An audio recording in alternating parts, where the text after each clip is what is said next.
Thank you for the welcome. And it was an interesting welcome for me, mentioning the piece of land that's been bought down in Kelmscott. The piece of land that's been bought in Kelmscott Roleystone was owned by my grandfather. And so it's a really interesting connection for me that it's now part of the BSWA. When I told Mum that BSWA had bought the land, she said, I'm not sure how he would have thought about it. But given that my mum was the first person who took me to the Armidale group to meditate, she thinks it's wonderful.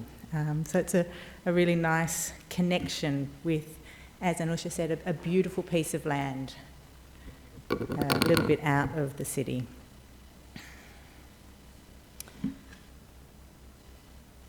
I probably will talk for a few minutes before we start the meditation, not too long. But I wanted to just explicitly welcome everybody. Whatever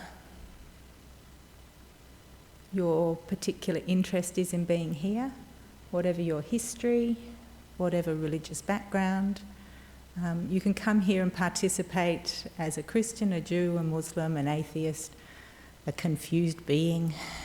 Everybody is welcome. And that's one of the beautiful things I think about this centre. And I read recently a lovely quote by Thich Nhat Hanh, where he said, you can still practice Christianity and Judaism and Islam and Buddhism. So it's an interesting and inclusive and very welcoming approach to what we'll be doing. In a big way, Buddhism is concerned about alleviating suffering, responding to the suffering of the world. And suffering doesn't discriminate. So all of us here know suffering as well as know joy. It's part of the human condition.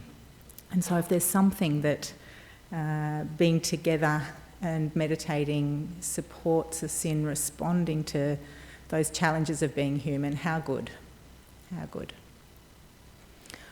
So everybody, every individual here is really welcome, and all of you as an individual is welcome. The good, the bad, the ugly of who you are. Whether you've arrived tonight and are a bit cranky, whether you're a bit tired, a bit agitated, whatever's going on, it's all welcome. Buddhist psychology has been so useful in supporting us to get a different way of relating to the things that arise within us. And this can help us go into the meditation, remembering that the orientation that we're taking is one of acceptance of this moment, acceptance of how I am, rather than fighting and pushing away and resisting and coming with a big agenda. At one level, fighting's pointless because the experience is already here. And fighting also has the effect of activating our nervous system and just adding additional stress. So we're learning through the meditation to respond with more skillful means to the challenges, those little challenges that are arising during the meditation. And for most of us, there will be challenges. It's part of having a human mind.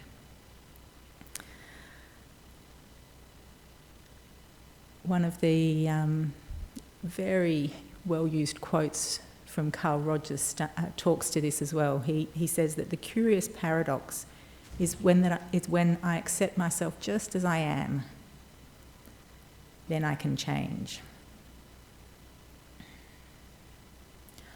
So going into the meditation, it can be useful to have a bit of a sense of your intention of being here.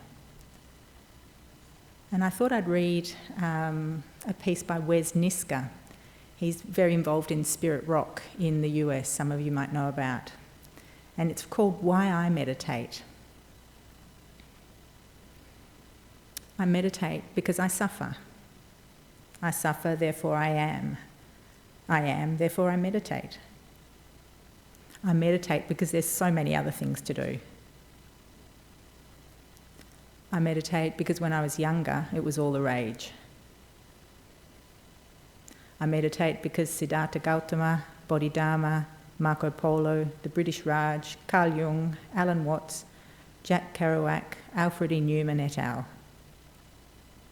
I meditate because evolution gave me a big brain and it didn't come with an instruction manual.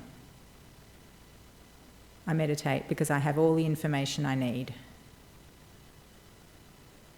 I meditate because the largest colonies of living beings, the coral reefs, are dying.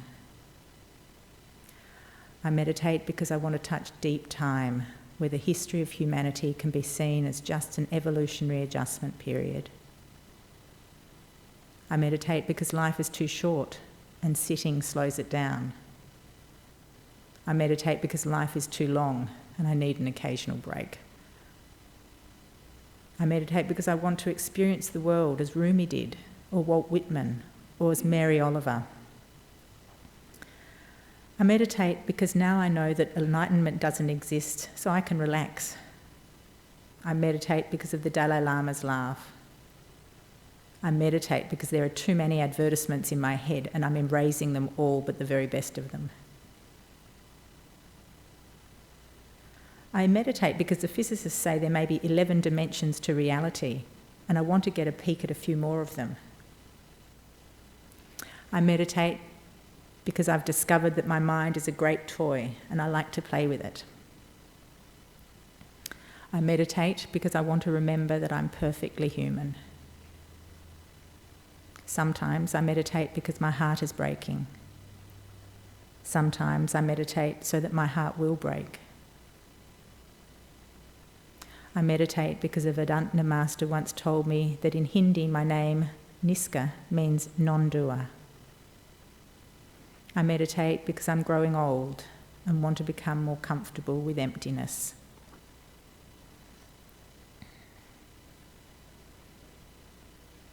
So just having a little pause and checking in with, why are you meditating? Why am I meditating? Bhikkhu Analayo says that it's useful to have an altruistic component of the intention, something that gets us beyond the I, me, mine.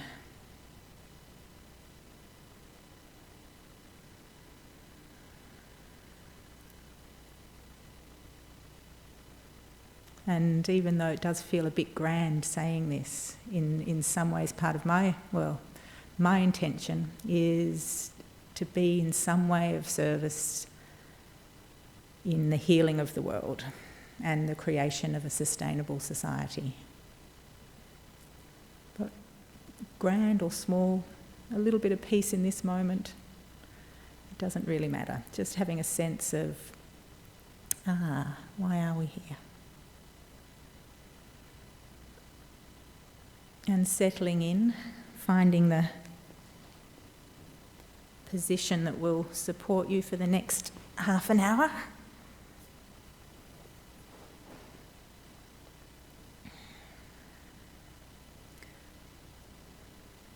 Letting the body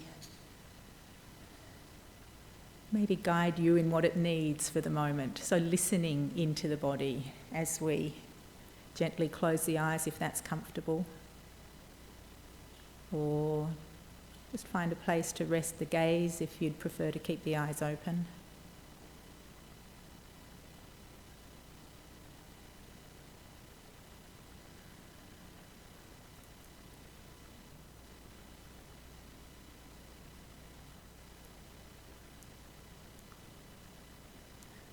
Listening to the body.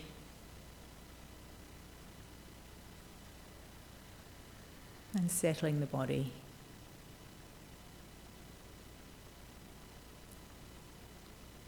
It's likely that it's done an awful lot of things today.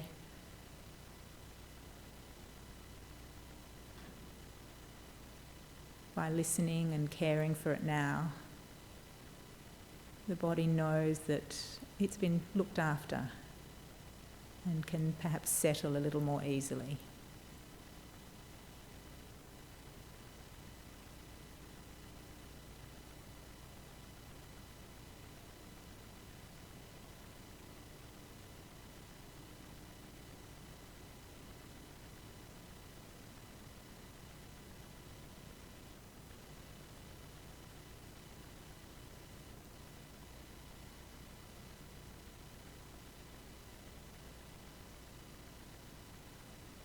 Finding balance in the body.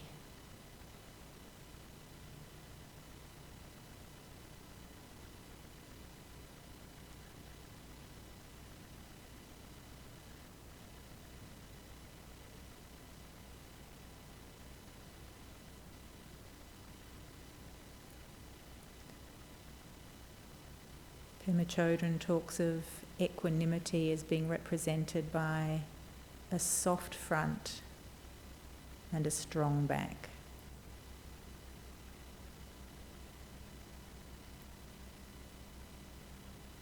And touching that in the body can support that balance, that openness through the front, openness, care, friendliness, kindness, soft front.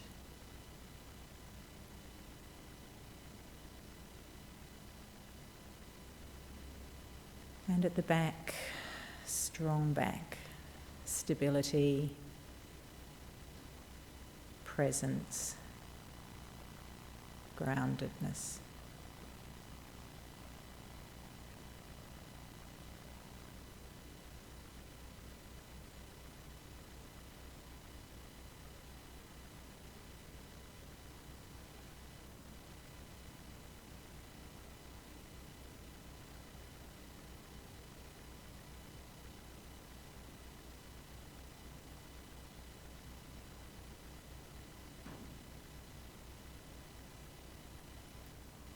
Coming home to this body.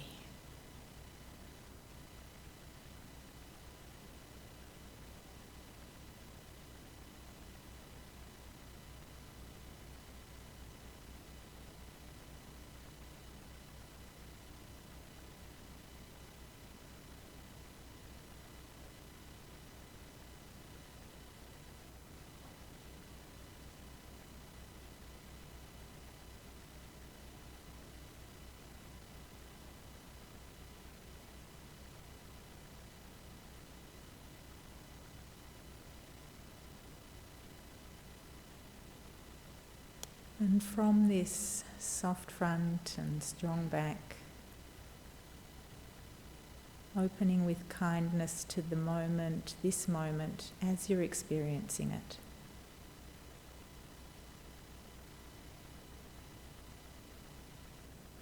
Good enough.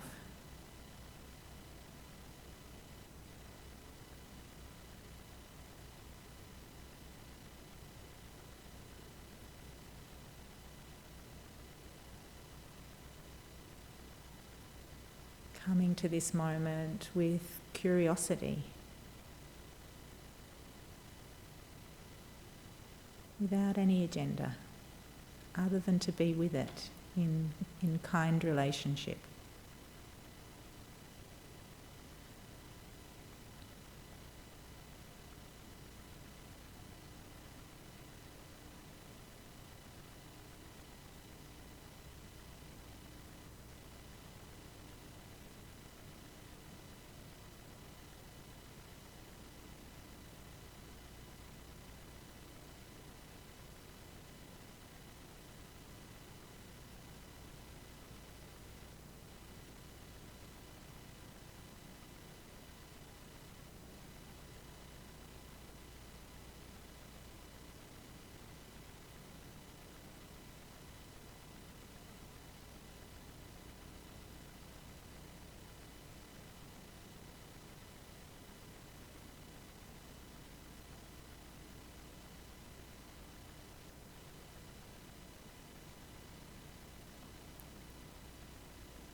After a day of activities and stimulation, there may be a lot of mental activity still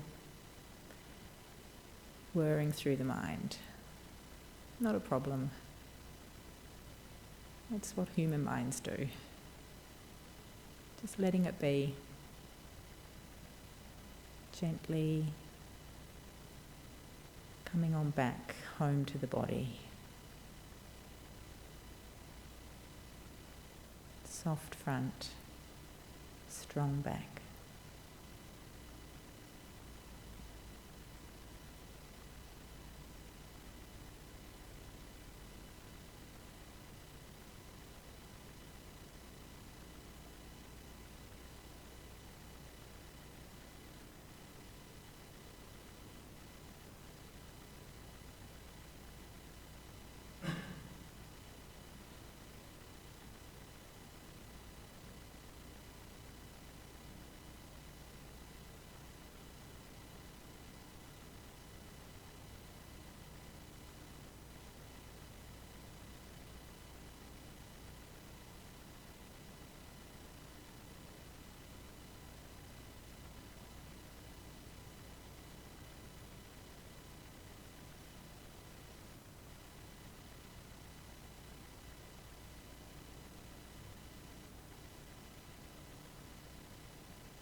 We may get caught in thought and find ourselves drawn into a story. Not a problem. Letting the story go, letting it be. And gently redirecting the attention home to the body, feeling into the body.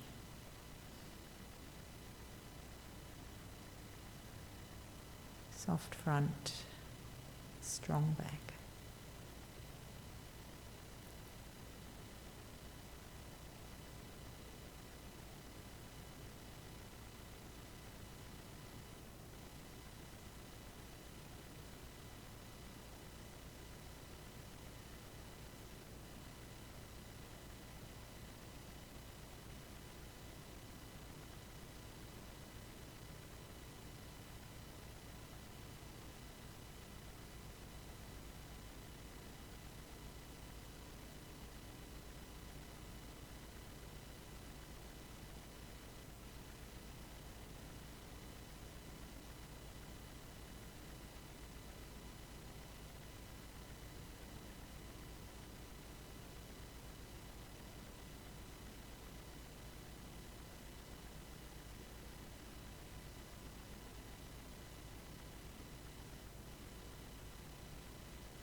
This gentle but firm training of the mind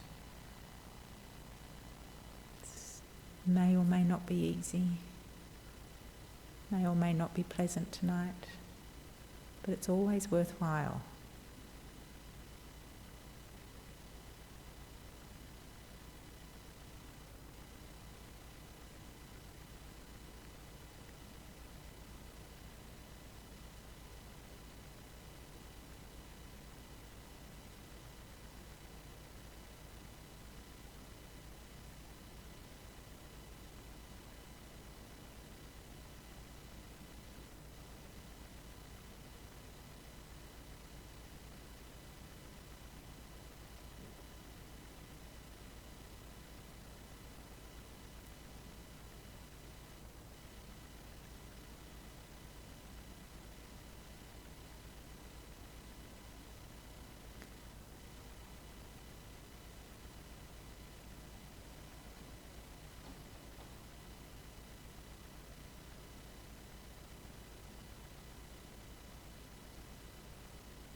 From another teacher, little needs, much contentment.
Coming home to the body resting, the body breathing.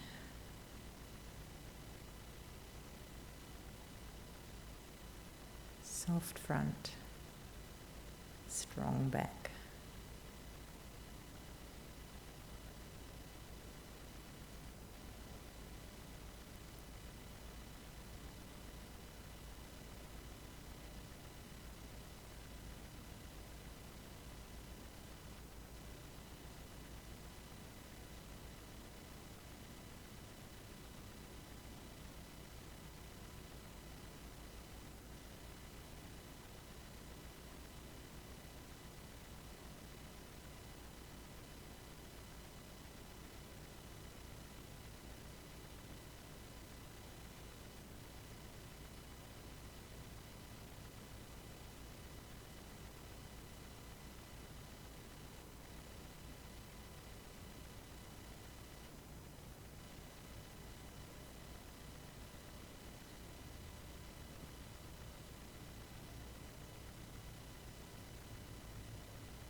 And if you need to adjust the energy levels a little, feel free to maybe bring a little bit more lift through the body.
And we're coming towards the end of tonight's practice.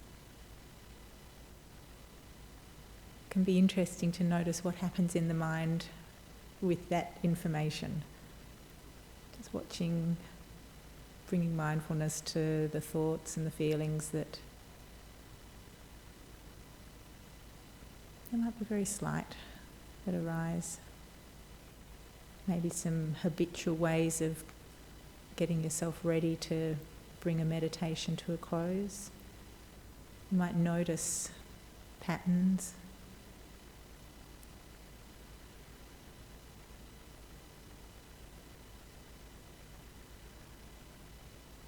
In a moment, I'll ring the bell.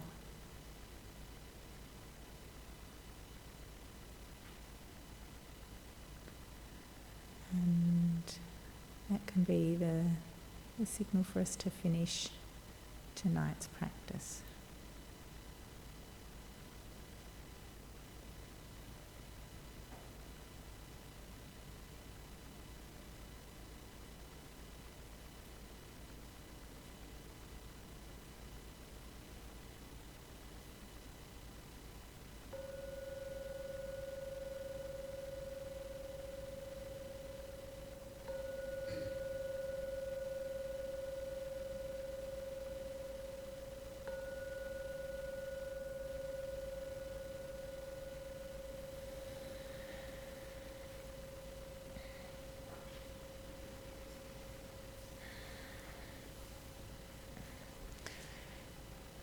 Yeah, I'm seeing some people doing some stretching. Feel free. Rub the face, rub the hands. What does the body need at the end of the practice? My body needs a little bit of water.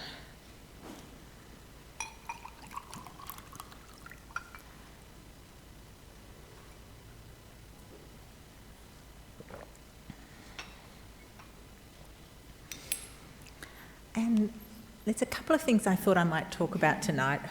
And the first one, I'm using Nigel Welling's book to sort of frame the conversation. His book is Why Can't I Meditate? Great book. It's a really good one.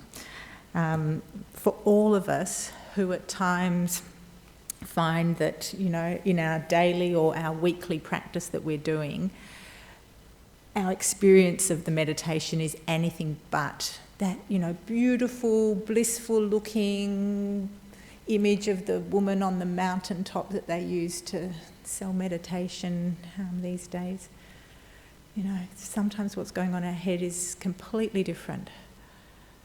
And sometimes the way that the monks talk about it, the monks who are doing lots and lots of practice daily, they might talk about meditation in a way that feels like it's completely alien to our experience of it.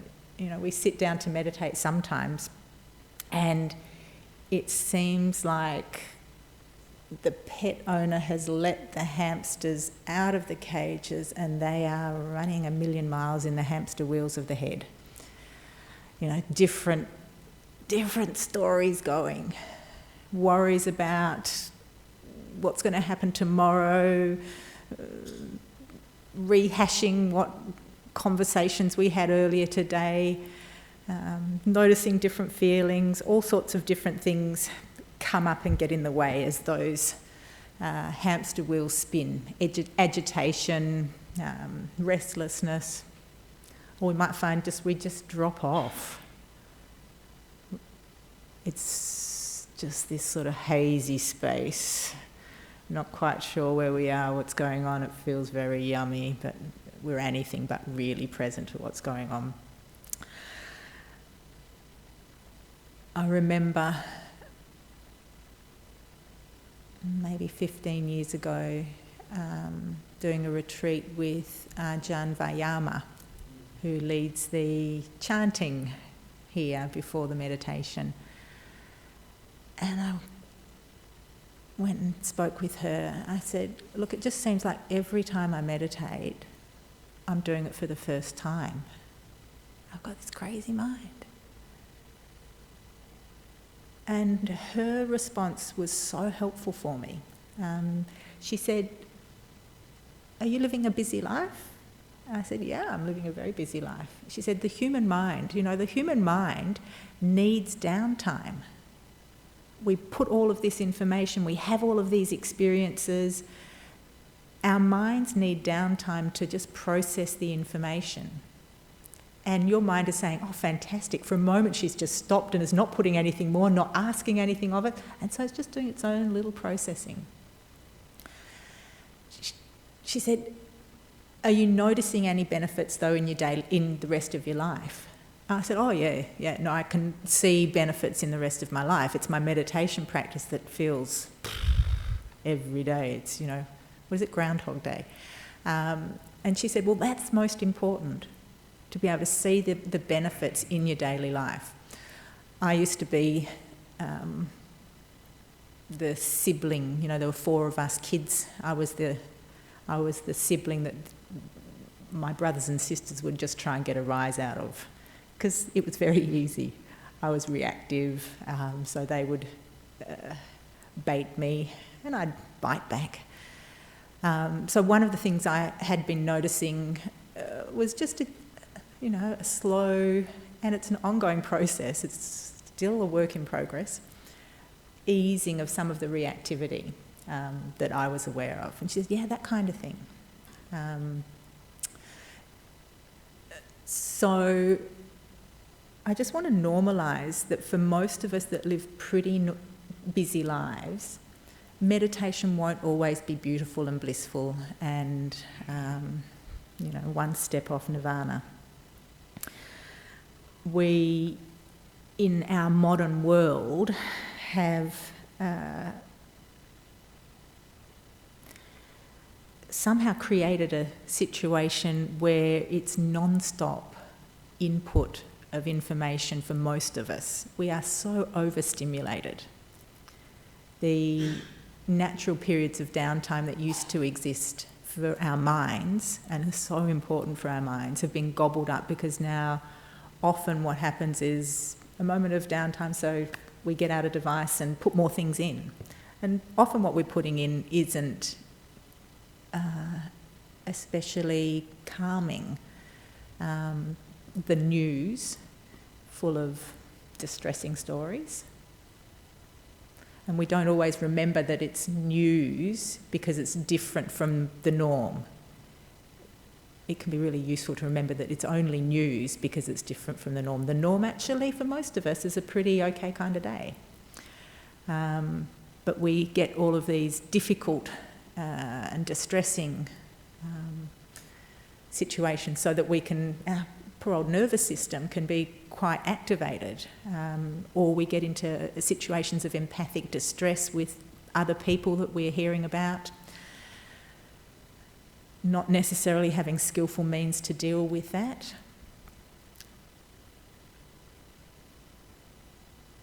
Or we might find the old comparing mind arising when we look at Facebook and see the fantastic lives all of our friends are having, and why not me?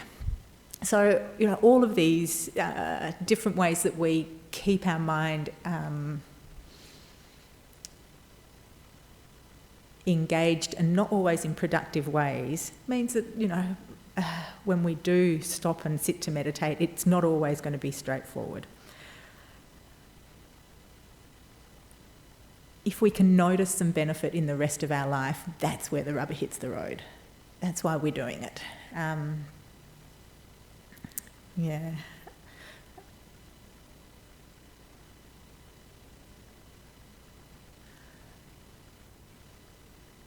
My initial exploration of Buddhist meditation was in the early 1990s at the Armidale BSWA, and I still am a regular attender there. My parents live in Kelmscott, so I go and visit them, have tea with them, and then go and have the meditation at the Armidale group. And it started for me pretty much as crisis management. I'd go to the meditation and Dharma talk when my life was getting a bit challenging. And then I'd fall off the cushion. Something else had happened, so I'd get the fix from the meditation and the Dharma talks, and found it so useful to hear about the reality of suffering being part of life, and the reality and the promise and the ways, the skillful ways that we can relate to suffering so that we don't add additional suffering to the already initial situation. Our suffering comes in all shapes and sizes. We have suffering that is just because we've got a human body, pains and aches and getting old and different things happening. We've got suffering because we've got a human mind that can imagine, and imagine not always in positive ways. It's not always, our beautiful creative mind finding cures for malaria. Sometimes the imagination is going in ways that are not so helpful, creating scenarios that are more distressing. So we have suffering that we cause just because we've got this human mind, heart, body. And then we've got suffering that is interpersonal, suffering because we're in relationship with others. And if we think about how challenging it can be to stay mindful and present and grounded when we are with another, we can see how sensitive we are to being in the presence of another.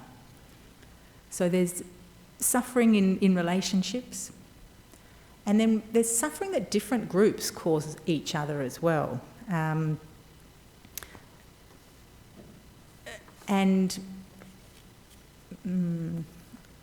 Earlier in my adult life, I was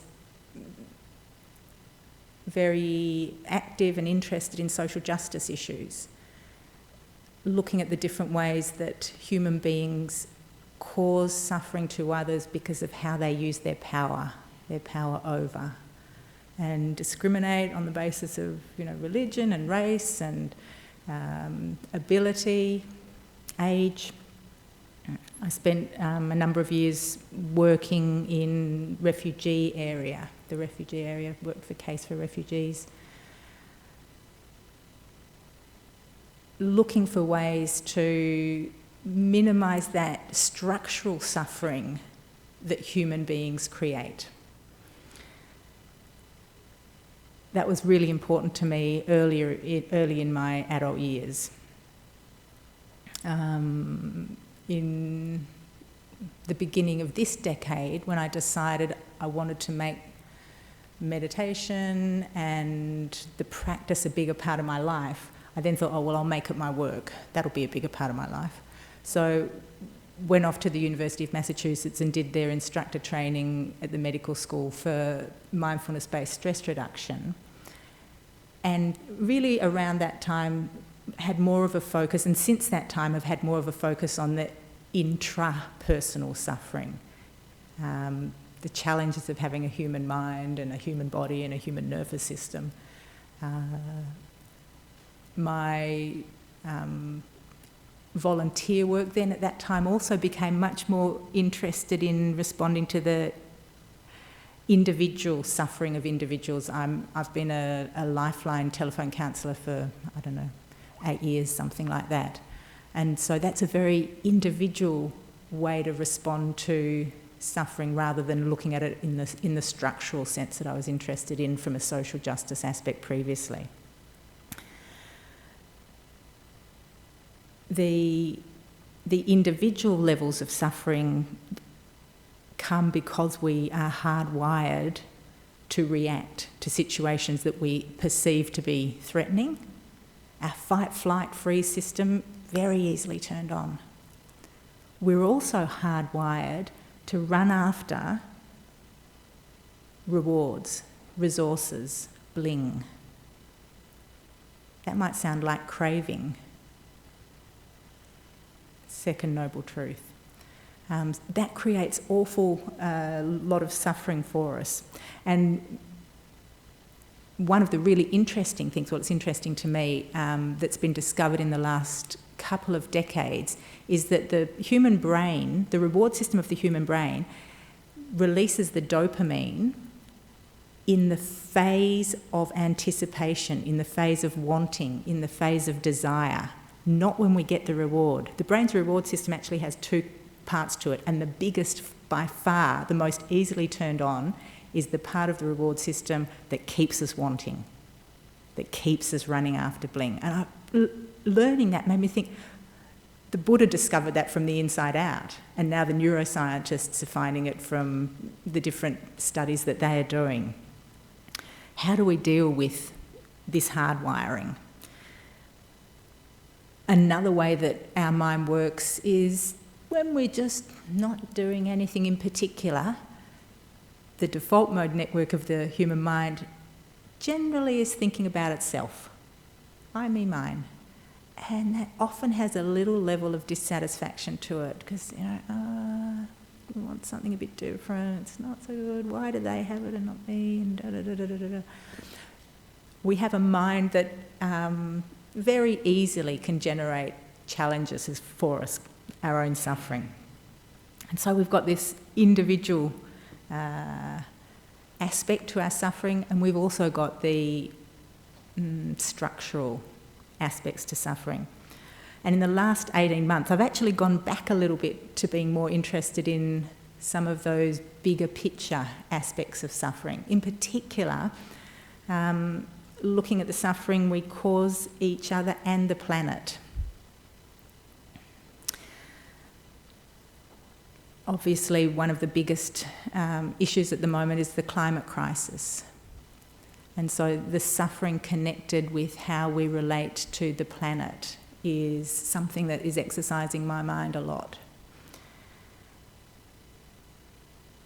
And I feel very grateful to Buddhist psychology for providing many different insights into enabling us to deal with this crisis in a way that may be more life-giving rather than antagonistic and cause more suffering. It would be very easy to respond to, I think, the climate crisis in a way which just causes more division, more antagonism, more hate. One of the things that we learn from the Buddha is that anger, which is quite likely to be part of the whole response to the climate crisis, anger is a defilement of the mind and gets in the way of skillful action.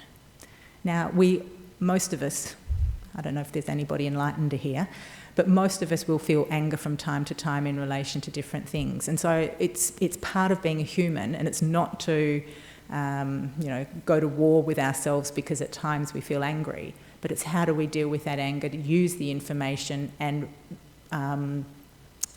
not work from a place of anger, but simply using the anger perhaps as useful information in responding to the different things, such as climate crisis, that we're facing. Another really useful aspect from Buddhist psychology and understanding of the human mind is the practice of mindfulness itself.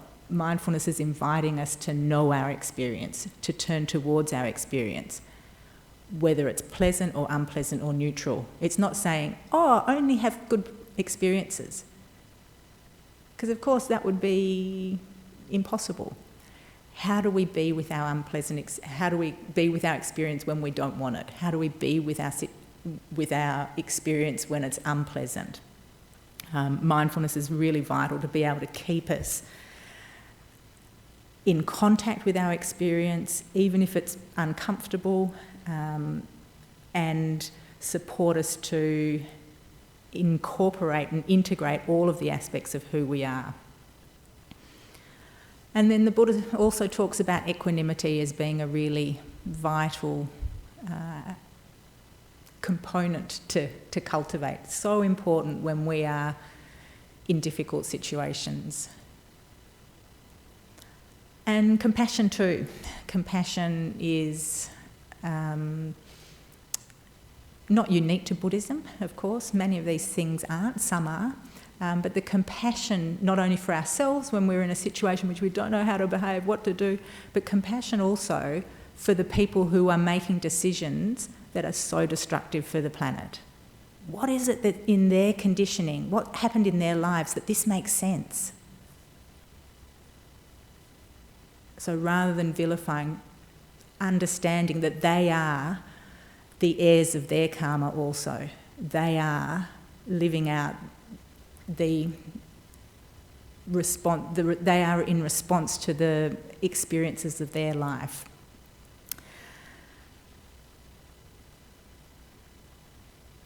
The last thing that I'm going to talk about in relation to how I find Buddhist psychology really helpful in responding to help me respond to the climate crisis, and also I think in a bigger sense, it's of value to how we respond to the climate crisis, is the element of renunciation. Now, I don't know how often renunciation is talked about here in this hall. When we go on retreat, it's often talked about. And it's so not sexy in our modern world, renunciation. It sounds so much about, sounds very austere and intense and not much fun. And it's a very complex topic in Buddhism, and I am not going to do it justice within the Buddhist framework. But I do want to talk about it in terms of how we respond to the situation that we're finding ourselves in. One of the aspects of renunciation is loosening of attachment to worldly pleasures, to sense pleasures.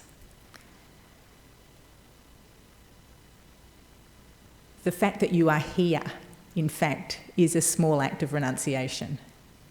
You could be out at the pub, lots of music, dancing, having a really good time, doing something else. Hopefully you're here having a really good time, but you're not here chasing, filling up, responding to the sense desires that we have.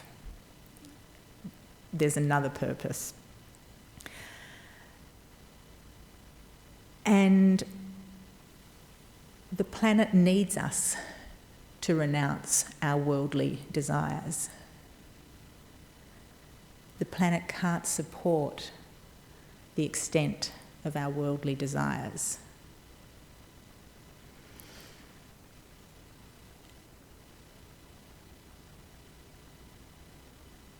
the overconsumption that is part of most of our lives, and I'm not sitting here a paragon of virtue. This is a work in progress for me too. Has had a major impact on the planet. We need to somehow turn around our attitudes and value non-consumption. Value not just chasing what's going to give us a momentary hit of dopamine as we're in the anticipation.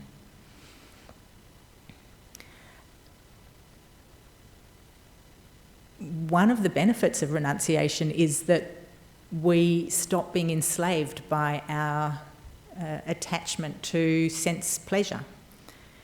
We stop being enslaved by our desires. So there's a real freedom that comes from this practice.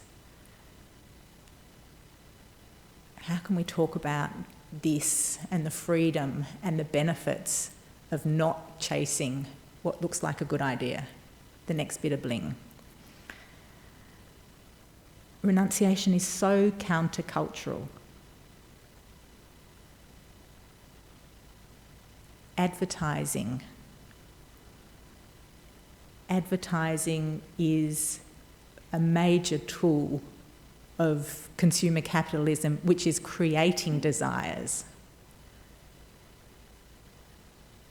You know, you look at an advert, you didn't even know that thing existed. There's a great story of the Dalai Lama being driven down some street in the US, and he just describes afterwards being mesmerised by these shops selling all these things that he didn't know even existed, and watching desire arise. Fortunately, the Dalai Lama has a lot more capacity to watch that process come and go without it actually causing him to behave in particular ways. Most of us don't. Most of us have desire act. So this practice is good for us, good for the planet. One of my little fantasies, if I ever get to be dictator of the world, is the first thing I'm going to do is stop advertising. I'm not going to stop information about products, but I'm going to stop advertising. So I'll have a government department, Ministry of Information, where you can go and get all of the information. The producers can go and put all of the information there, but you'll have to choose to go and get it. They won't have the freedom to push it down our throats on the back of buses, on the internet, on television, in magazines, on the back of cars.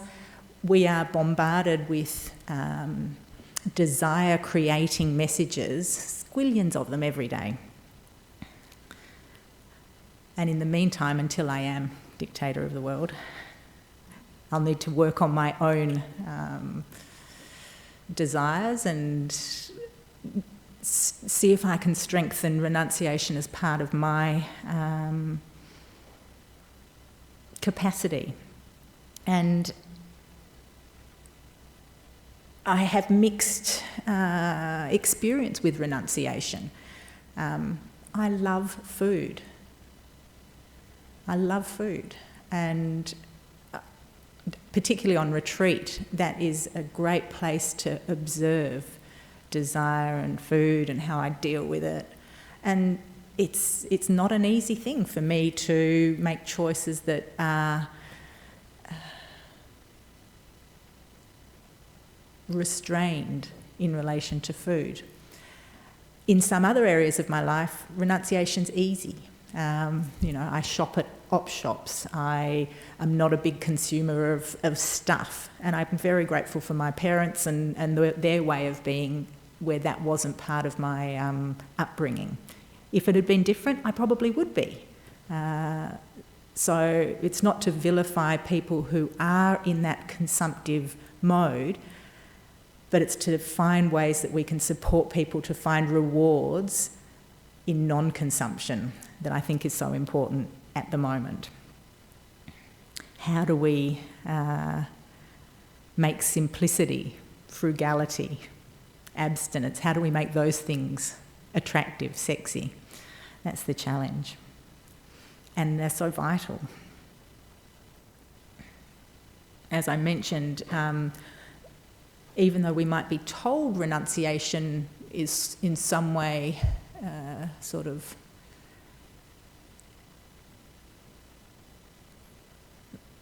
reducing our freedom, the opposite is true. If we're able to be free of these desires, we're in a much more liberated state.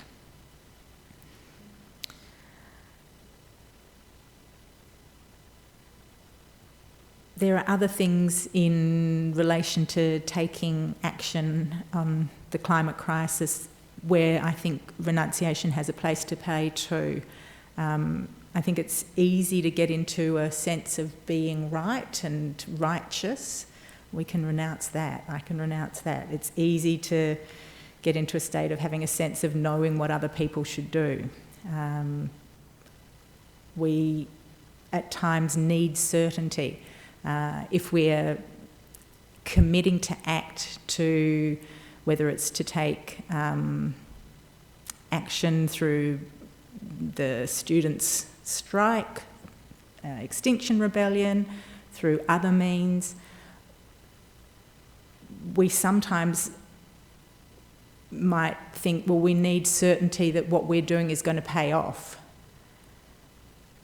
And we don't know. So maybe we can renounce certainty as well, because if we wait for certainty to act, it might all be a little bit too late. We don't know how things are going to turn out. And yet there's still, I think it's still vital for us to be engaged in taking planet-friendly action. There's a quote from Thomas Merton. He said that an activist has to come to terms with the fact that what is done may ultimately be fruitless, but one should focus on the value, the rightness of the things for itself. And there's a story from the Talmud which says that if the world were ending, knowing that nothing would make a difference, a wise, caring person would still do what's most aligned with their heart's deepest values. So,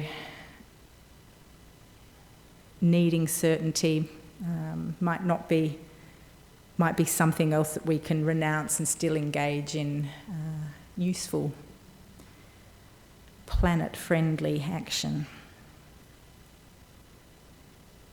One of the things that I've been doing over this year is with a friend colleague, we've been working with a group using Joanna Macy's book Active Hope.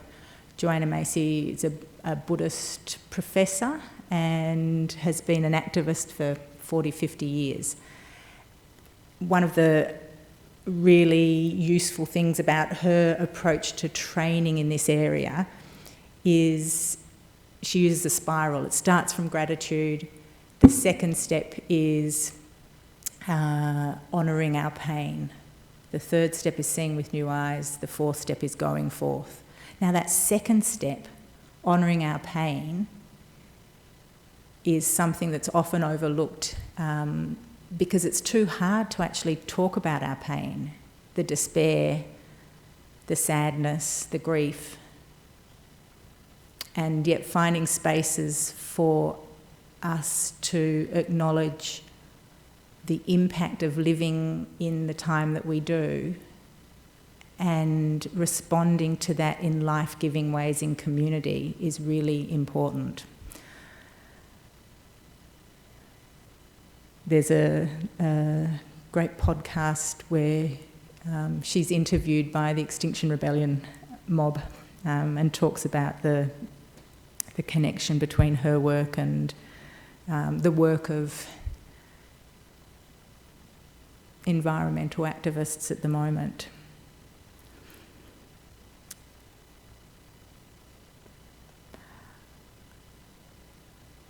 I'd be really, really interested to hear from people here about how they see renunciation working either in your own life or and how we can make it something that's attractive to others.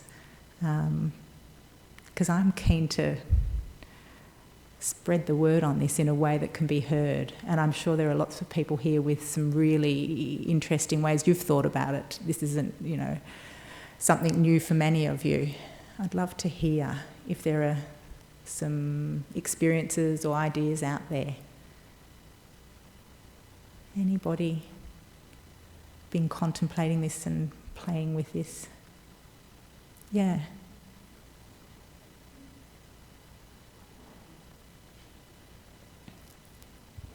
Thanks very much. Hi. I've been just very, very recently. It's amazing the timing of this. We've been watching some documentaries on what foods people eat and how that impacts the environment. And we've recently made the decision to renunciate eating meat due to the huge impact, far more than fossil fuels, that it's having on the environment. And it's really amazing. And it's eating meat is such a normal part of the broader culture, yet it's such a destructive thing. And I had no idea. I was completely ignorant until I actually delved into it a bit more for purely selfish reasons at the time, which were health. But the greater environment is, this is something that I can do. I felt helpless before, but this is actually something I have power over. So that's our journey. I'm not saying that to bang the drum for anyone else who still eats meat. That's okay, but renunciating that has been empowering, and it's a journey that we're on at the moment. How good. It's been empowering. Renouncing something is empowering. Yeah. Terrific. And similarly, I'm on that same journey. I have a dream to get to being a vegan. And it's step by step by step. Occasionally I still eat a chili cheese Kransky from the bain-marie, but and I really appreciate the gentleness of, this is my step, and we will have different steps. So it's not about vilifying people who aren't perfect. It's about encouraging us to take that next step. Yeah, thank you. I've recently been thinking about something very similar, and I think we have to somehow encourage long-term thinking or longevity. We live in a world where hedonistic sort of indulgences are very common in our society and also encouraged. And yeah, I don't know. I totally agree with you, but I can't see how we can change popular culture's perspective on those influences. But yeah, I think longevity is the ultimate goal there. So long-term thinking, yeah. And it may be too, I was wondering, as you were talking about the giving up meat, have you told people about it?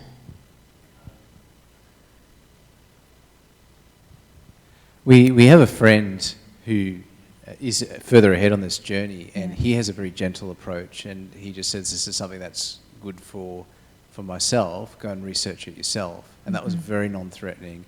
And so we did. And this is really the first public declaration that we've made for it. So yes, but only tonight. So we're very new on that journey, but we're quite determined. Yeah, because talking about it as a normal thing to do just encourages other people, not as a, you should be. More and more we hear about people taking steps, doing things, living simply, living frugally, not using plastics, all these things. Most people want to move in that direction in some way, shape or form. And so I think if we talk about it, it can be really encouraging. And the how we do that is important too, encouraging, loving way. Yeah. Other responses? Yeah. Got a big voice?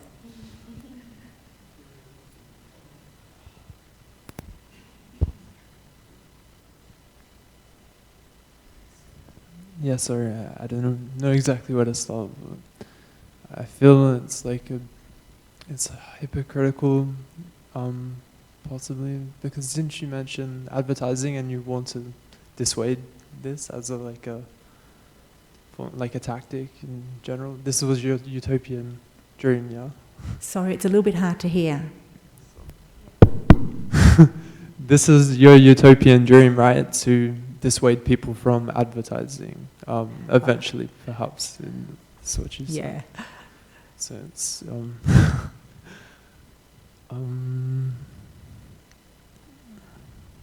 well, like for me, renunciation, like practically, for me, pertaining to like states of being, like being a certain way, and it's to do with expectations, like, and if we expect things like, it makes life less, like it ruins the spontaneity of life, like, and this is what I think humans enjoy, like there's more pleasure in this, like when we don't know what is coming next. So if we renounce expectations of life, then it opens another door to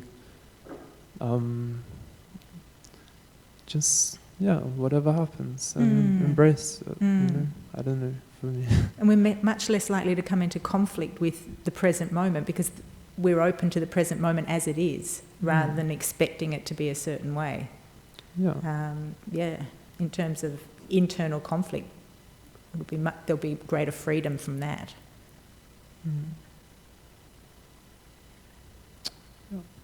Thank you.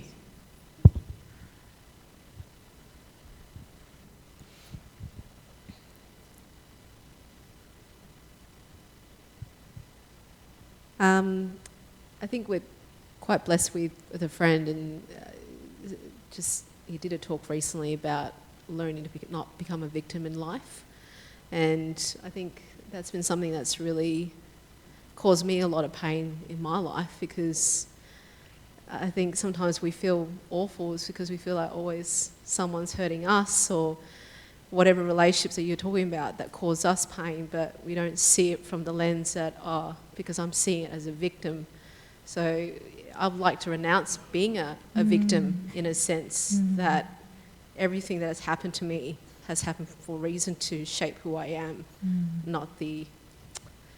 so it's my journey of learning to, I guess, be able to let go of certain things that happen in my life and say, hey, it's happening for me, not against me, in a way. So, Yeah, that's a lovely way of describing we're all caught in old stories, and some of our old stories don't serve us well anymore. Yep. And so renouncing some of those, letting them go.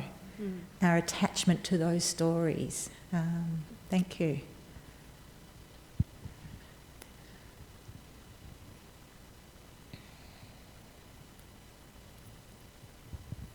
Kathryn, my answer to your question on renunciation, I'm trying to link it with the Buddhist renunciation. Yeah, from my understanding, renunciation is a personal thing.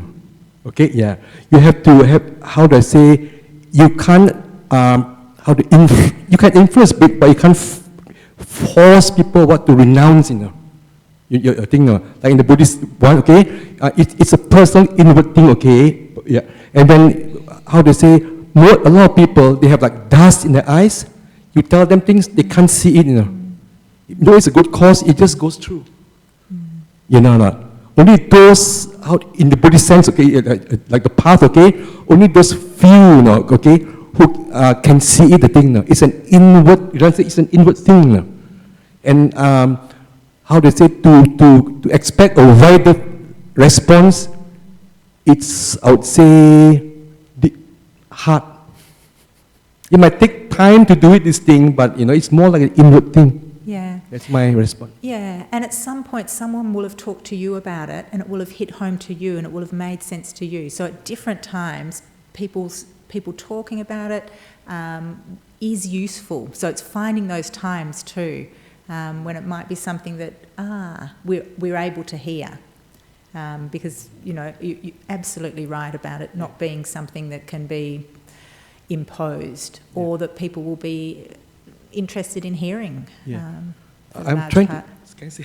Yeah. Sorry, I'm trying to link this with the Buddhist teaching, you know. Yeah. Buddha was telling us, you know, it's, most people, they have dust in their eyes, they can't see it, the thing, you know. Yeah. Yeah. And then it's only those, like his teaching, only a few people can grasp it.